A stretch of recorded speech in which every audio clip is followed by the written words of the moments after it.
Swami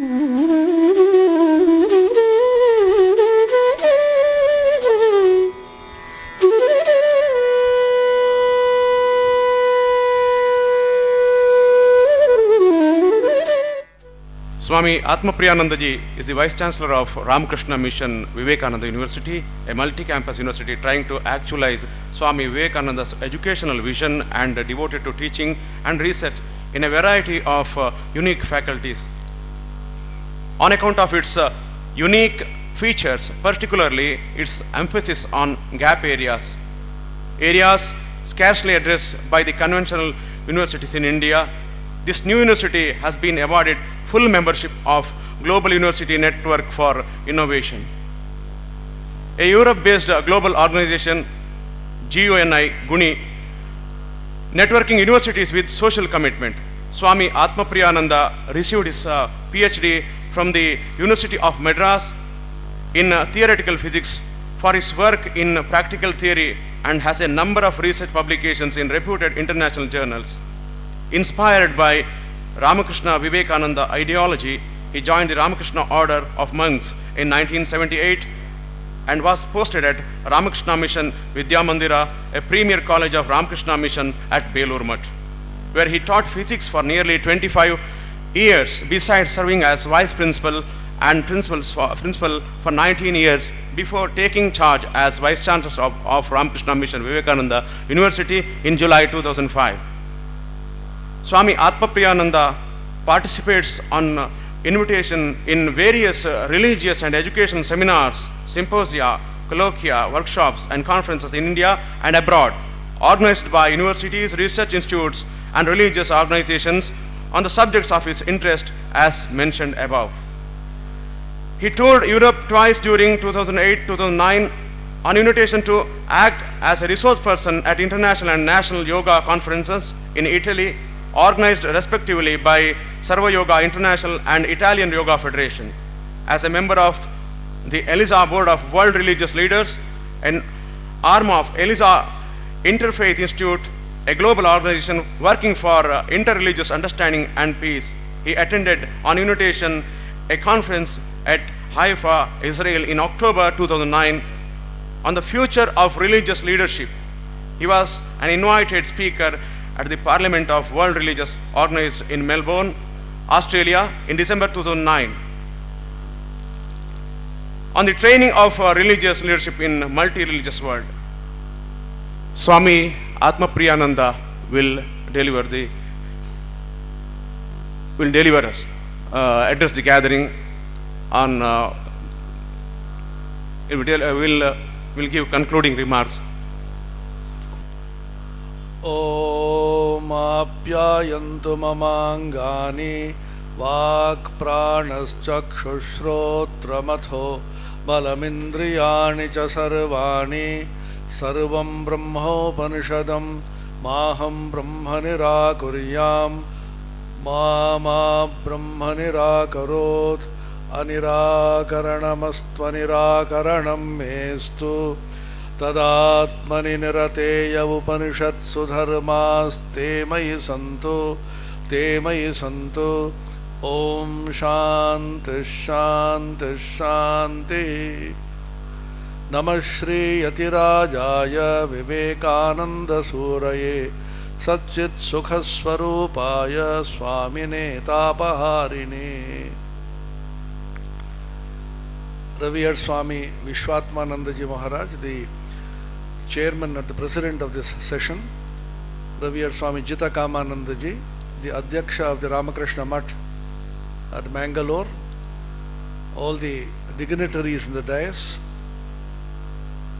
and the Matajis and the Sannyasins present in the audience, and my very dear youth delegates from all over Karnataka who are participating in this great convention to commemorate the 150th birth anniversary of Swami Vivekananda.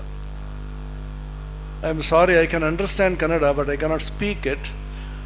So please bear with me. I will speak slowly and in very simple English. You should be able to follow. I will tell you some stories also. You have heard so much of Swami Vivekananda and you have been inspired by his ideal. What was the uniqueness of Swami Vivekananda has been described by his disciples, one of whom was Miss Josephine MacLeod.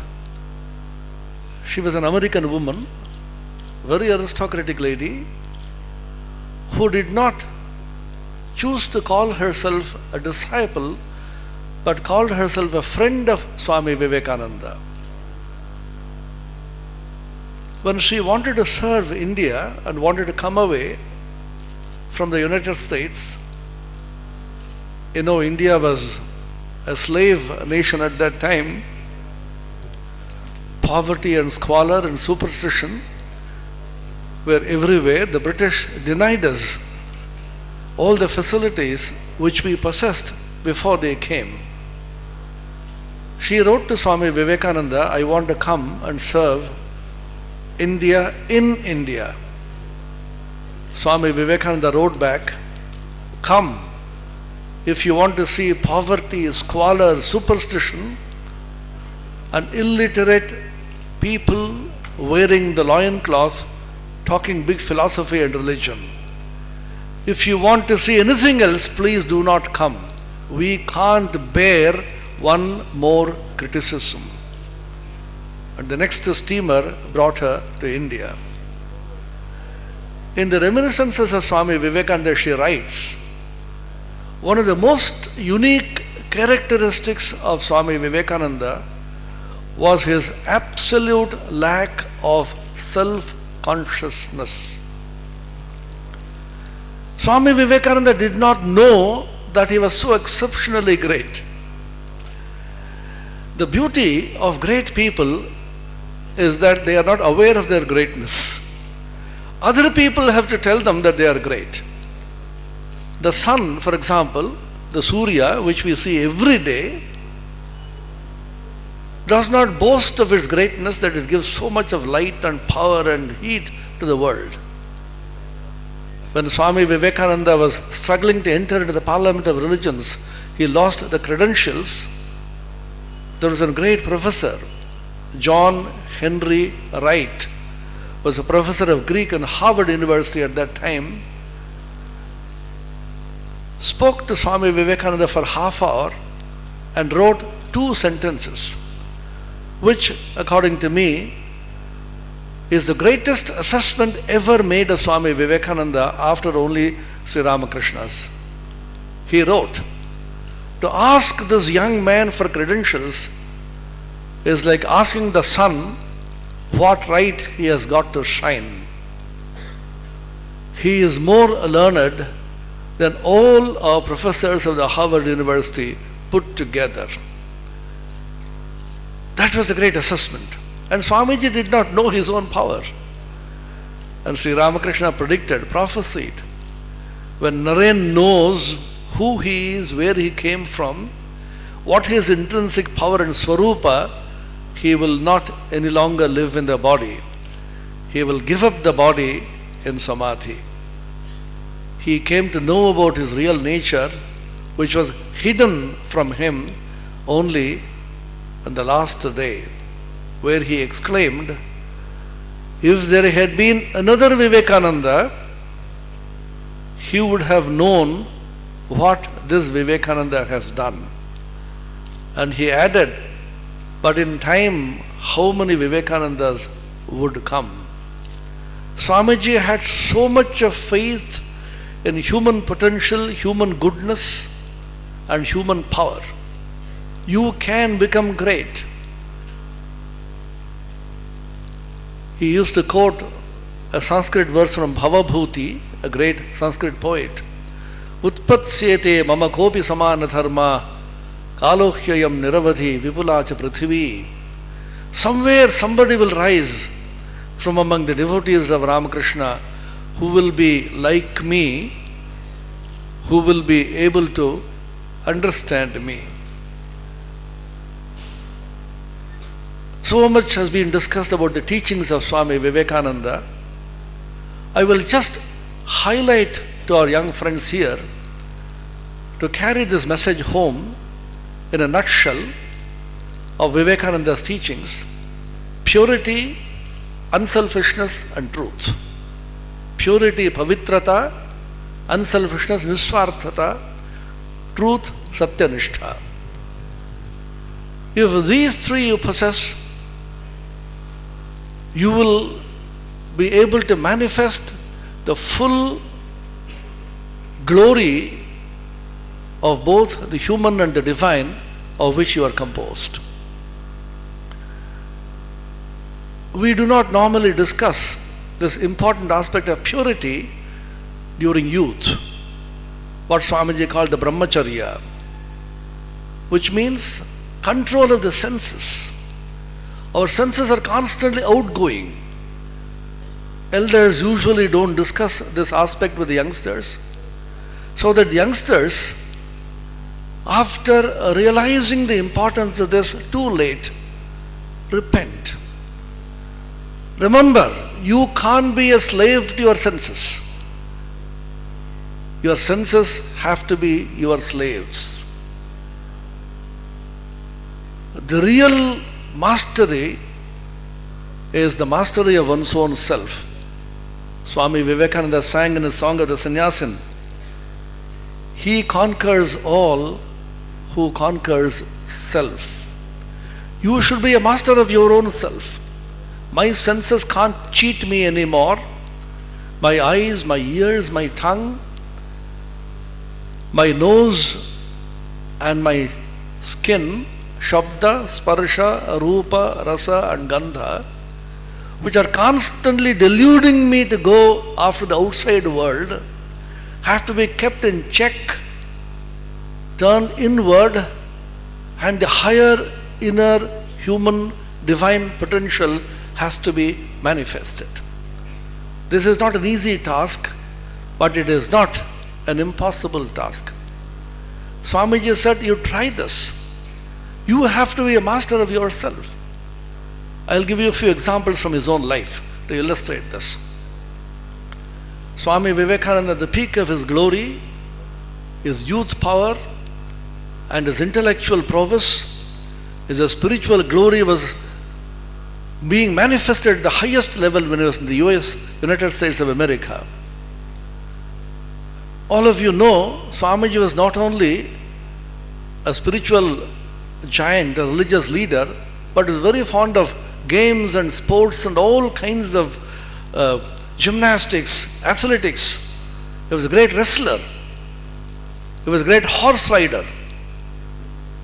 One day he saw cowboys. You know cowboys of America?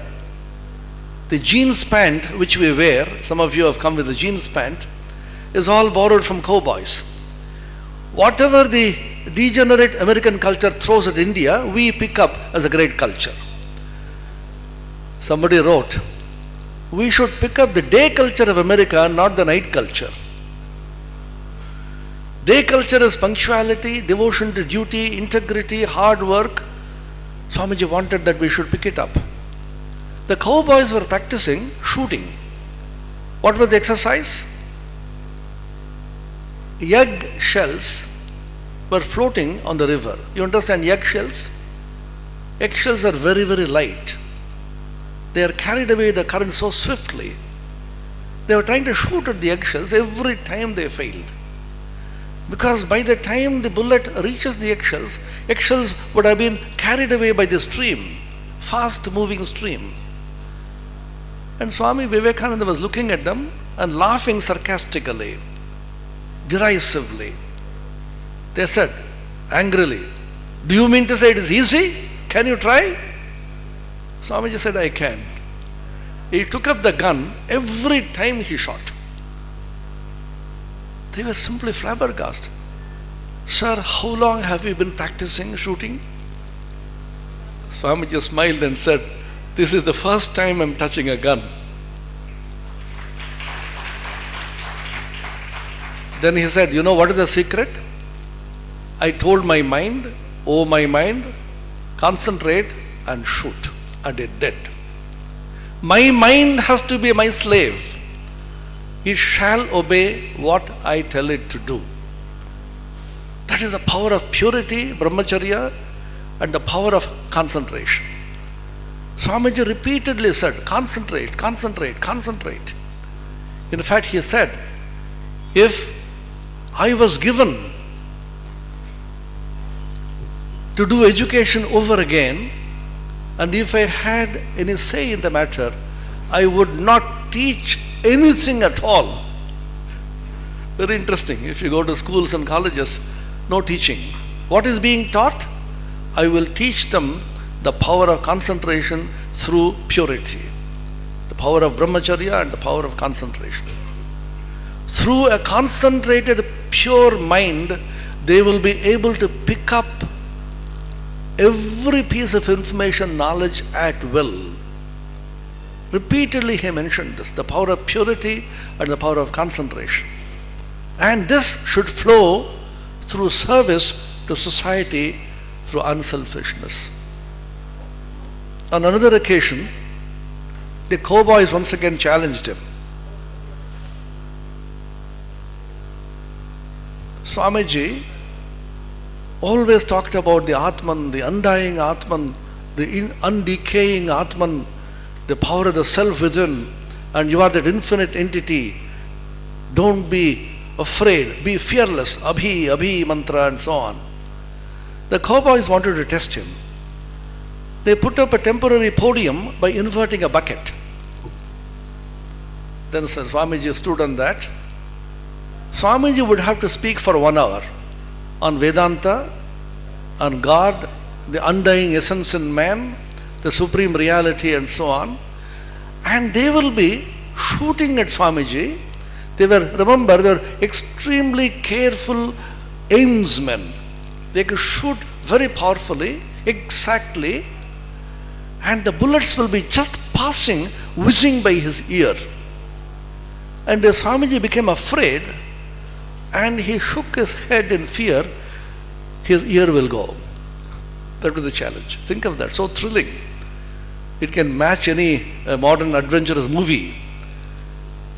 Swamiji stood there, started speaking, and the cowboys were literally throwing bullets at him, shooting bullets at him, and the bullets were passing by his ear. Anybody would be afraid. Even if he is not afraid, he will be slightly shaken. Undaunted, unshaken, fearless, he went on for an hour. Nothing happened. He did not even move an inch from his position. At the end of the talk, the cowboys took him on their shoulders and said, he is our Guru, he is our Gurudeva, he is our master. How is it possible? Swamiji said, it's very simple. Tell your mind and body, do this, it shall obey. Your body, your mind, your senses shall be your absolute slaves. You can do this. Try from today. Take a vow when you go back. At least you will try for 6 months, a year. Small desires to control them. Don't yield to petty, small temptations. Don't be bought by flesh. Our country is so rich. We have so much of resource. What we do lack are men and women of impeccable character. Swami Vivekananda said, give me 20 men and women of great character, sincere to the backbone, pure and holy, and I will shake the world. Swami Vivekananda is very ill. You know, he lived and died at Belur Math at the end of his life. Belur Math is just on the bank of the Ganges in the district of Howrah in West Bengal, where Swamiji founded the chief monastery of the Ramakrishna Math and Ramakrishna Mission, which is the headquarters of the Ramakrishna Math and Ramakrishna Mission. He lived in a small room there, desperately ill, waiting to pass away. He decided the date of his passing away also. Just like we book train tickets and plane tickets, he booked a ticket for leaving. He was under the treatment of a Kaviraj, Ayurvedic physician. This Kaviraj told Swami Vivekananda with folded hands, Swamiji, I am going to make an unreasonable request to you. What is that? Please do not drink water for 21 days. I am giving a special kind of medicine And this medicine requires that you should not touch or drink water. It was terribly hot at that time in Calcutta and Howrah. Swamiji said, I drink so much of water, it is so hot, how is it possible? Do you really mean it? The Kavira said, please, I mean it. Swamiji said, all right, I shall not drink water for 21 days. Forgot about it totally. In lieu of that, he was given some kind of fruit juice of pomegranate. After a couple of days, when he was rinsing his mouth, some particles of water unconsciously entered his gullet. And all the muscles in the portion of the mouth were twitched in such a way, they got twisted and twitched, and the water was simply thrown out. Swamiji didn't realize what was happening. How is it that I am not able to allow the water to go in? Then he remembered he had told his body and the mind, do not drink water. That was a command. Just like you order a computer. You give a command to the computer shall obey. The computer will not say, I am too tired today, tomorrow I will do it. The computer doesn't say that. You give a command to the computer, unless the computer has a virus, it has to obey. Unfortunately, our mind is full of viruses. We create so much of bad sectors, and sometimes our hard disk crashes also. And we don't have a backup, external hard disk backup. So if you have a mind which is given a command, this mind shall have to obey. Swamiji then remembered, oh, I told my mind and the body not to drink water, and the mind and the body have obeyed me. Is it a story? Is it a real story? It is recorded authentically by people who have seen it. It is possible for a person to rise to such a level in which his mind and body shall completely be under his control. Swami Vivekananda defined this as education. Education is not the amount of information which you gather and accumulate and runs riot in your mind undigested all the time. It is character making assimilation of ideas. If you can assimilate 5 ideas and make them part and parcel of your life and character, you are more educated than a person who has got by heart the whole library. That is Swamiji's words. An educated person is one who has completely controlled his senses and his mind. And his concentration is such a high, pure level in which he can learn anything at will. In India, we call him Shruti Dhara. Shruti means to hear, Dhara means to hold. A person who just holds anything that he listens to, anything that he hears. Just like a Xerox machine or a photocopier. Suppose your mind is a photocopier. You go on reading any book, the entire book is memorized by you. There is an interesting incident in Swami Vivekananda's life. Swamiji was reading the Encyclopedia Britannica. 25 volumes had been published newly for the first time in the world. And Swamiji had so much of passion for knowledge. And he wanted to cultivate the youngsters to acquire more and more knowledge. Unfortunately, all of you in the present generation, almost the habit of reading books is gone. We sit near the computer and then Google search, bits and pieces we cut and paste, and our knowledge is so fragmentary, so shallow, that we have almost lost the habit of reading serious books. This is one thing you remember from Swami Vivekananda's life. Read elevating books containing thoughts by great men, serious philosophical, spiritual, scientific, even sports books, serious writing. Read them with avidness. A great book is the precious lifeblood of a master spirit. That was Milton's statement. Reading maketh a full man, conference a ready man, and writing an exact man. That is Bacon's essay. Go on reading, accumulating knowledge. and read elevating books. Constantly engage yourself in high elevating thoughts. Train the mind to find joy in serious, elevated, holy thought. Swamiji was reading these books. His dear disciple, Sharat Chandra Chakravarti, he came to Swami Vivekananda and was admiring him. And he said, Swamiji, it is impossible for a person to read these 25 volumes in his lifetime. The shining volumes were there before him.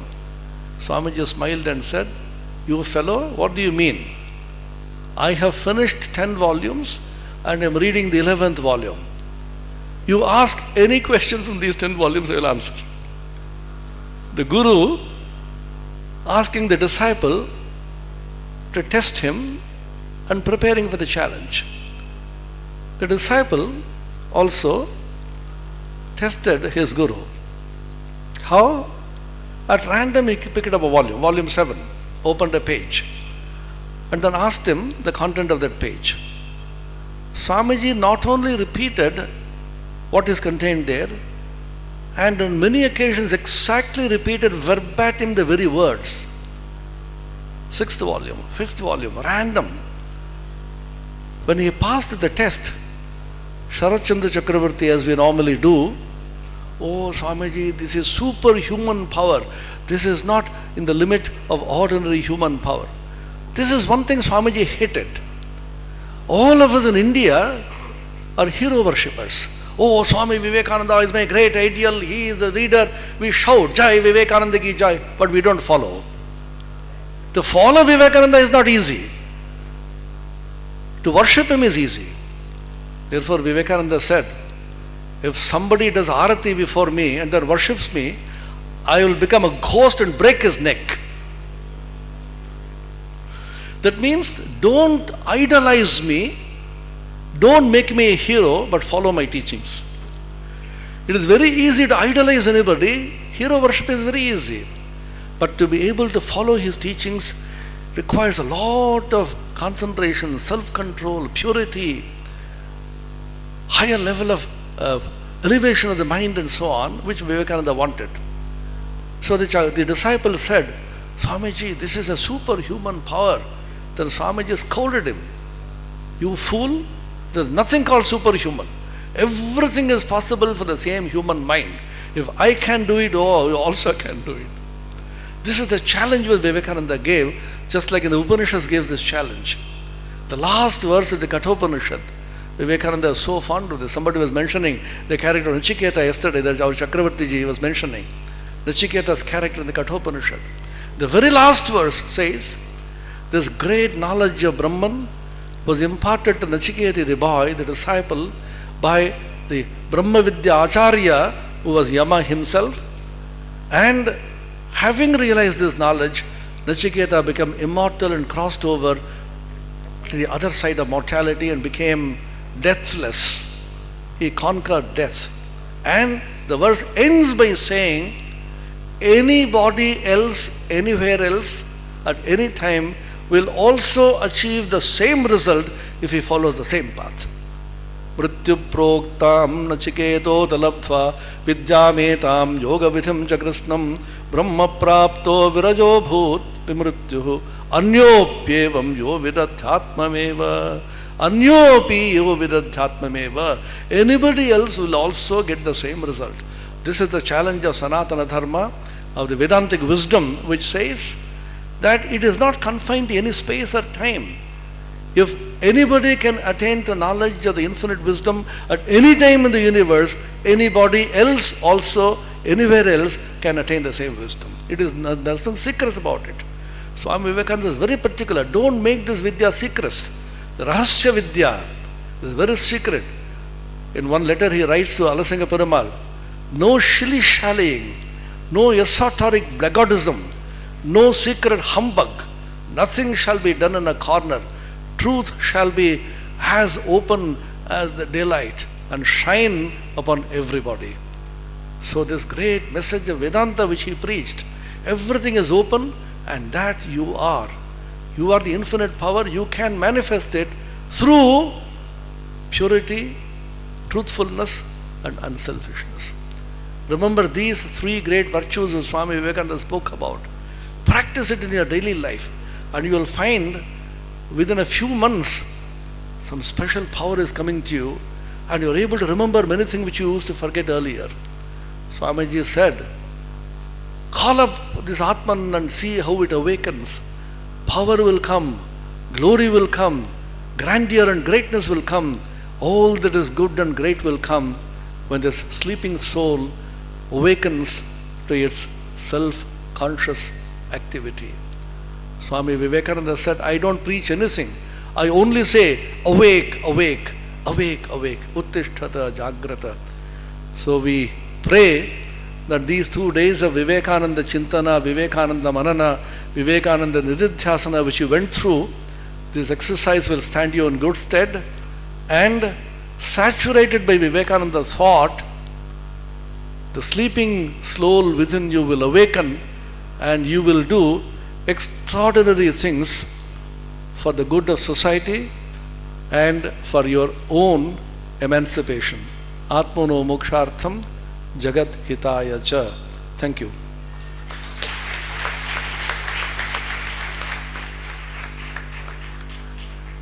ಪೂಜ್ಯ ಸ್ವಾಮೀಜಿ ಶ್ರೀ ಆತ್ಮ ಪ್ರಿಯಾನಂದಜಿ ಮಹಾರಾಜ್ ಅವರ ನುಡಿಗಳಿಗೆ ವಂದನೆಗಳು.